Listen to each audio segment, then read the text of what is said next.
Israel গাজায় যে নির্বিচার হামলা চালাচ্ছে, শুরু থেকেই তার নিন্দা জানিয়ে আসছে দক্ষিণ আমেরিকার দেশ ব্রাজিল, যা ভালোভাবে নিতে পারেনি তেল আবিব। গেল ফেব্রুয়ারিতে গাজায় চলমান ইসরায়েলি অভিযানকে দ্বিতীয় বিশ্বযুদ্ধের সময়কার ইহুদি নিধনের সঙ্গে তুলনা করেন ব্রাজিলের প্রেসিডেন্ট লুলা ডি সিলভা। এর জেরে ইসরায়েলে নিযুক্ত ব্রাজিলিয়ান রাষ্ট্রদূতকে তলব করেন দেশটির পররাষ্ট্রমন্ত্রী ইসরায়েল কাতজ। পশ্চিম জেরুজালেমে অবস্থিত ন্যাশনাল হলোকস্ট মিউজিয়ামে ডেকে তাকে তিরস্কার করা হয়।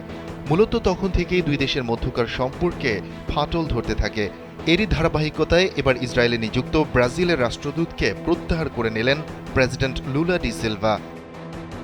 1 মিনিটে নগদ ইসলামিক অ্যাকাউন্ট খুলতে ডায়াল করুন *167#।